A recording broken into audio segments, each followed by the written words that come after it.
Chapter 17. Resolute Heart. Hehe. Congratulations to junior brother Yuan Ming. You've successfully mastered the hair transmutation technique and survived your first month.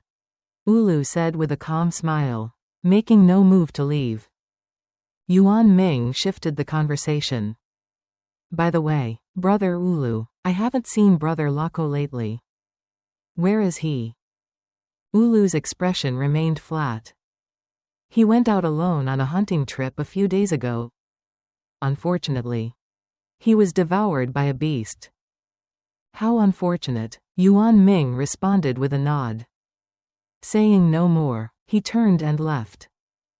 Ulu watched him go, his eyes flickering with an unreadable expression.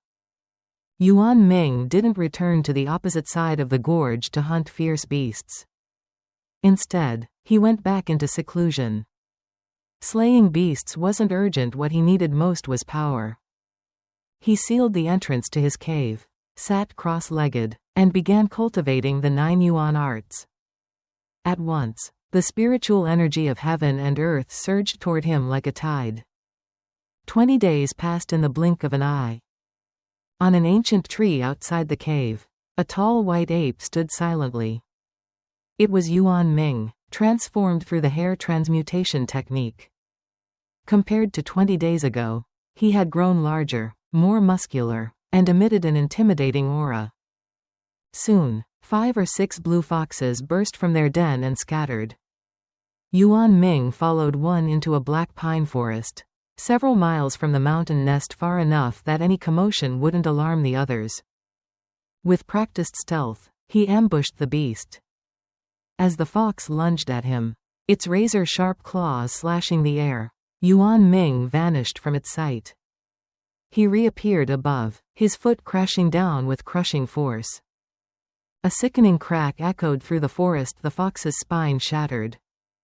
Before it could twitch, Yuan Ming's other foot descended, smashing its skull. Brain matter spilled. It lay still. Yuan Ming stared at the corpse, his thoughts adrift. This wasn't just about the kill. He wanted to test his strength. 20 days ago, he barely matched such a foe. Now, it hadn't lasted 2 strikes. Suppressing his excitement, he collected the fox's blood and returned to its den, hunting 3 more that day and 2 the next, completing last month's difficult mission with ease. If I haven't even completed the first layer of the 9 yuan arts and my hair transmutation technique is already this powerful, what would happen once I fully master the first layer or even the second? Would I be invincible in this forest? He touched the white ape pelt on his body, excitement rising. He felt he had found a shortcut to power. But something felt off. The hair transmutation technique was too easy to use, too powerful once one had enough spiritual power. Was this what cultivation was? Turning into beasts to gain strength? No, it didn't match the legends of immortals who commanded wind and rain, moved mountains. Was this truly the path of immortals? Shaking off his doubts, he went deeper into the gorge. There, he heard a faint chant. Curious, he found a man in black robes lying in the underbrush, body trembling. Blood streaming from his eyes, ears, nose, and mouth. It was Ulu. Yuan Ming stepped closer, observing. Ulu was having a seizure. His heart pulse thundered unnaturally, and his energy pathways were in chaos. Yuan Ming pressed his fingers on Ulu's chest, pouring spiritual energy in to stabilize him. It worked slowly. Ulu's face regained color and he regained consciousness. Yuan Ming, he murmured. You're lucky to be alive. Your energy flow was in complete disarray. What happened?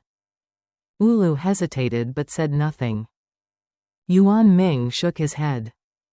If you won't say, I won't pry. But you'll need medicine or this will happen again. Do you have any?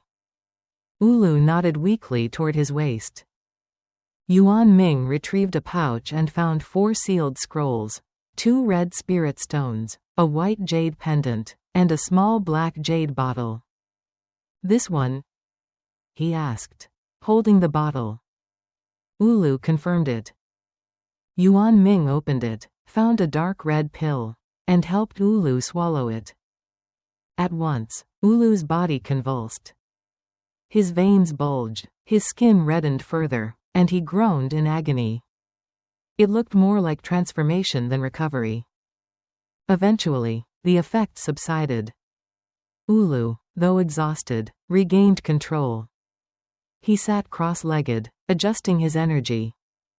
Yuan Ming climbed into a nearby tree to recover his own spent power.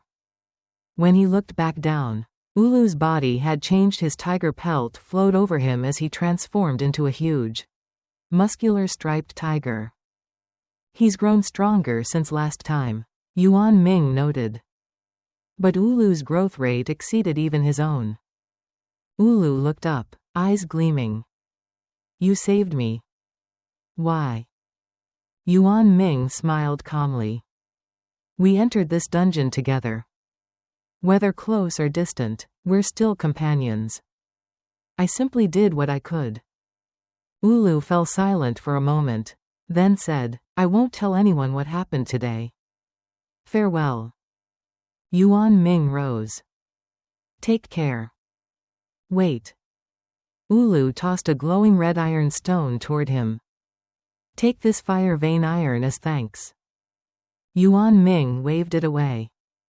I didn't help you for your treasures. Ulu caught it, nodded solemnly. Then I owe you a favor. If you ever need help, I will not refuse if it's within my power. Yuan Ming smiled faintly and vanished into the forest.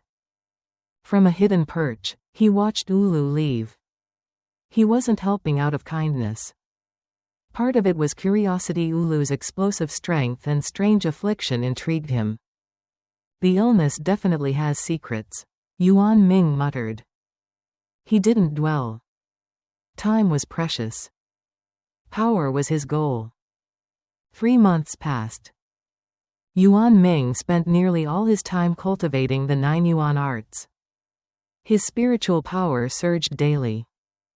One day, while deep in cultivation, a torrent of energy erupted from his dantian, rushing into his meridians. His body trembled. Bones cracked and shifted. He spat out a stream of light that formed a glowing green halo around him. A chant echoed from within the light, and the power dispersed. The first layer, finally achieved, he whispered.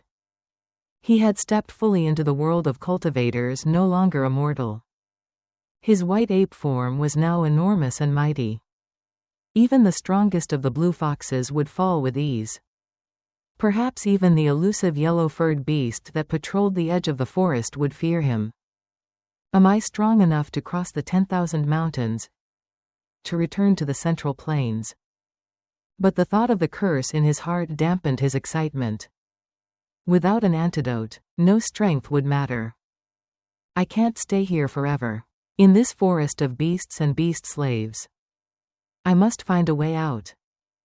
He remembered the incense burner, the only possible link to the outside world. Undoing his transformation, he returned to his stone room and summoned the incense burner. As his hands touched it, a warm energy flowed into his mind, refreshing him. This time, he didn't just savor the feeling, he closely observed the burner. The yin-yang symbol on it had begun to glow faintly. It recovers over time. Will it let me escape once it's fully restored? He wondered. However long it took, Yuan Ming now had a sliver of hope. Chapter 18: The Ascension Path. Yuan Ming let out a sigh and gently placed the jade-green incense burner down. One of its ornamental ears touched a piece of white ape hide resting beside him. In that instant, a soft blue glow shimmered across its surface, and a warm current of energy slowly diffused from the incense burner, swiftly seeping into the white ape pelt. The hide began to emit a faint golden hue. Then, with a sudden flourish, it unfurled on its own and wrapped itself tightly around Yuan Ming's body. Before he could comprehend what was happening, his dantian surged wildly. Spiritual energy flooded out of him and into the ape hide, which was now fusing itself with his body. It felt eerily familiar, like the time when Elder Huo forced the pelt to meld with him using the beast refining technique. Now, without aid or incantation, it was moving on its own. His body trembled as countless bumps pushed out from the surface of the hide, like rats writhing beneath his skin. Alarmed, Yuan Ming tried to circulate his energy and halt the flow, but it was no use. Not only was his own spiritual power being drawn out, but the surrounding ambient qi from heaven and earth was also being sucked into the hide by some invisible force. Then came a stunning sight. As the energy poured into it, the once pale and dry fur became sleek and radiant, regrowing with vitality. Even patches that had been bare now sprouted new, snow-white fuzz. At the same time, a translucent projection of a white ape emerged from the hide, overlaying Yuan Ming's figure. "What is this?" Yuan Ming gasped, his limbs flailing involuntarily. Echoes of howls rang in his ears, as if a beast were shrieking in anguish. Before he could respond, a sharp, icy sensation pierced his mind. Pain lanced through his forehead, as though a dagger were being driven through his skull. He opened his mouth to scream, but no sound escaped. The world spun violently.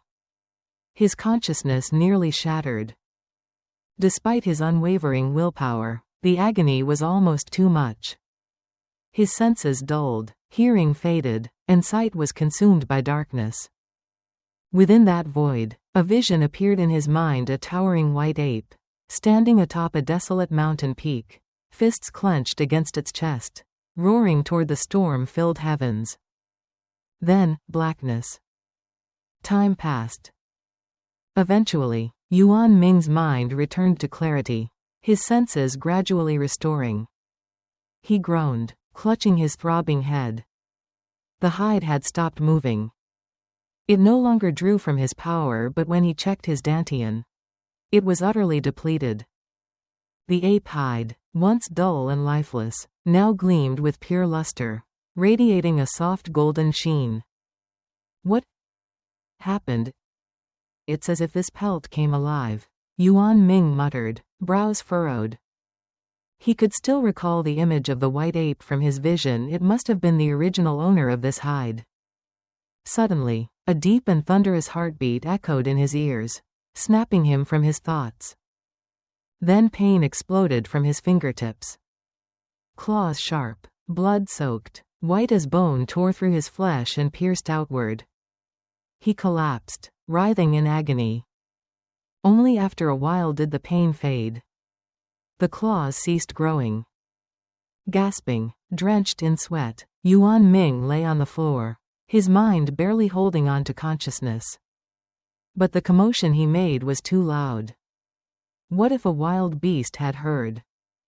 Forcing himself up, he crossed his legs and began to cultivate, circulating the 9 origin technique.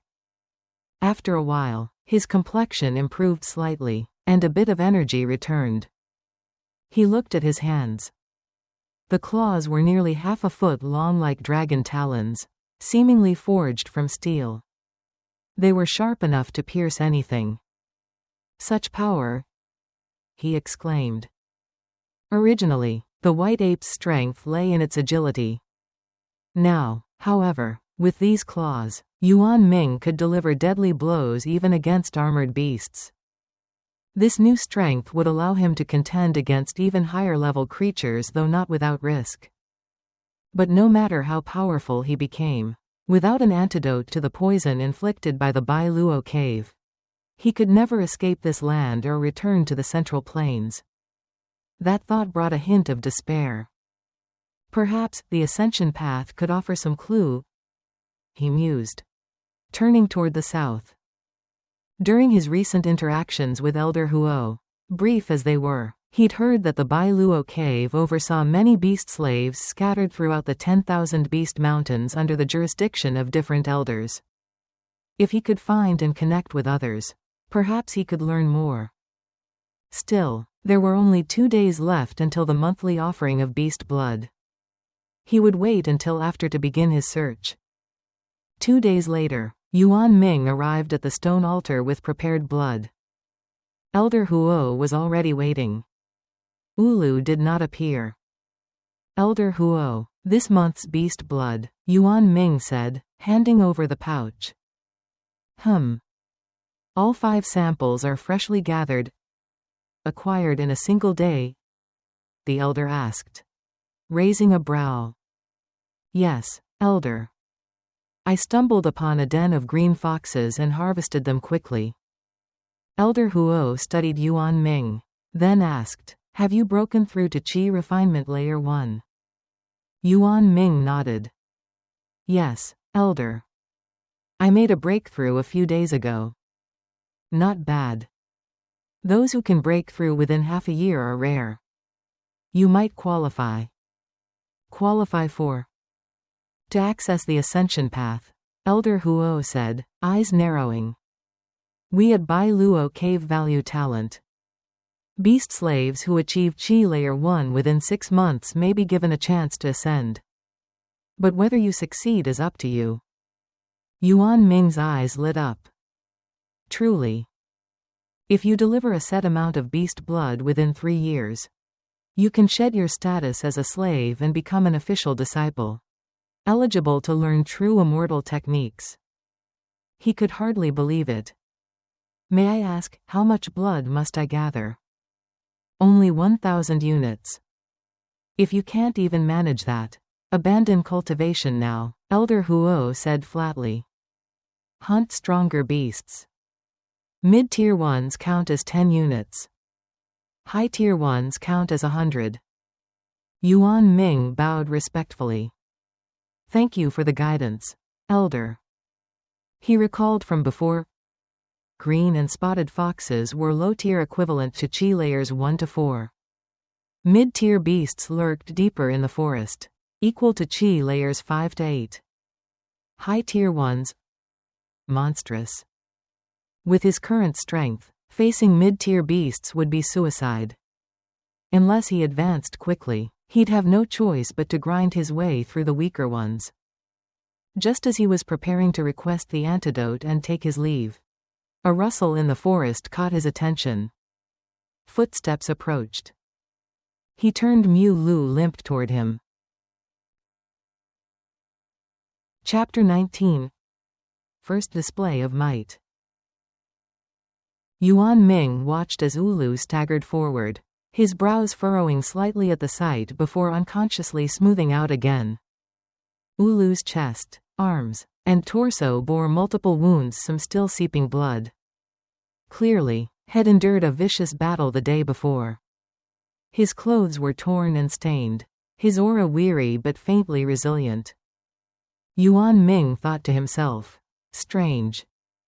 Despite being only at the first level of Qi refinement, Ulu seems to have some hidden opportunities. His overall combat strength isn't weak. What happened to leave him in such a state? The beast hide he wore belonged to a fierce creature known as the flame-toothed tiger. Its strength far exceeded that of the white ape Yuan Ming had previously hunted. Such a beast should have been more than enough to handle ordinary lower-tier ferocious beasts. What, then, had Ulu encountered? Elder Huo Ren, I apologize for being late, Ulu said, his voice strained but respectful. Here is this month's quota of beast blood. He handed over 5 packets of beast blood. Elder Huo Ren, expressionless, took them without a word. He handed Ulu 2 antidotes in exchange before summoning a giant bird for him to ride away. Yuan Ming, having received his antidote earlier, was preparing to leave when Ulu called out. Brother Su, wait. Do you happen to have any more of that wound-healing salve? I have 1 more batch, Yuan Ming said, pausing. Great. Would you be willing to trade it for this? Ulu pulled out a tightly sealed tube made from beast skin. It's soft bone venom. Very effective. Yuan Ming nodded, tossing his medicine to Ulu while catching the tube in return. Thanks, Ulu said sincerely. Since their last interaction, a sense of camaraderie had formed between them. Ulu had mentioned being from a small clan in southern Yao and was skilled in concocting deadly poisons. Yuan Ming had already traded for this particular venom twice before and found it quite useful. What were you talking to Elder Huo Ren about just now? Ulu asked, glancing at the elder's fading figure in the distance. I asked him about some information regarding ferocious beasts. Yuan Ming replied simply. Naturally, he didn't mention that Elder Huo had secretly revealed a path into the Bai Luo Cave, a cultivation sect that might free him from the status of beast slave. No need to attract unnecessary attention. After chatting briefly, the two parted ways. Yuan Ming stood still for a while, calculating his next move. Originally, he had planned to explore other regions of the 10,000 mountain range in search of more clues about Bai Luo Cave and the elusive corroding heart pill. But now that he had a path offered by the elder, perhaps there was no need to wander aimlessly. The 10 packets of beast blood required by Bai Luo Cave looked daunting. However, if he shortened his training time, Yuan Ming was confident he could collect them all within a year. Still, he muttered to himself, strange. For a sect as mysterious and powerful as Bai Luo Cave, these conditions seem too lenient. With a little skill, most beast slaves could meet the requirements. Could there be hidden traps? He shook his head, dismissing the thought for now. At the very least, hunting beasts for their blood while cultivating the 9-origin body technique would strengthen his ability to survive. Packing his things, Yuan Ming prepared to move. The gorge he lived in was too far from the blood delivery site. Each trip cost him valuable time. He needed to relocate. After carefully bundling his belongings in beast hide, he departed his dwelling of over 6 months. Before leaving, he used a boulder to seal the entrance. Might be useful again someday, he whispered. Traveling south, he soon reached the canyon's edge and scanned the area. Rather than crossing, he began searching nearby for a suitable new base. Eventually, he found a winding cave under a low mountain clearly dug by a burrowing beast. The tunnel was long and curved along the mountain's base. There was even a hidden exit at the back, perfect for emergency escapes. Using boulders to seal the front, Yuan Ming transformed into his white ape form and began clawing out the space inside, carving a simple yet livable cave dwelling. The soil here was soft, and rocks abundant, ideal for his task. Without the aid of this terrain, it would have taken him days, even weeks, to finish. He lined the cave floor with dry grass and branches, forming a crude but comfortable bed. When done, he collapsed onto it, utterly exhausted. The pressure of recent days melted away in the softness beneath him, and sleep took him almost immediately. He slept soundly, not waking until noon the next day. After chewing on some dried meat, he ventured across the canyon into a deeper part of the forest. He glanced toward the mountain where the Green Fiend wolf pack had once roamed. After killing their leader last month, the remaining wolves had scattered. He'd lost a reliable hunting ground. Shaking his head, Yuan Ming stepped deeper into the unfamiliar forest. As he proceeded, the trees grew larger and older, towering giants likely hundreds of years old. Fallen leaves carpeted the ground. Dense vines and undergrowth obscured the way ahead. He transformed again and leapt into the trees, moving silently through the branches. The forest remained quiet, no beasts in sight. This area, though lush, was likely still part of the outer perimeter of the 10,000 mountain range. According to Ulu, actual beasts were rare here, and hunting often meant more time searching than fighting. It had been sheer luck to find that large pack of green fiend wolves before. Now, to gather 10 full blood packets, he'd have to venture deeper. As he moved forward, he suddenly heard the sound of rushing water.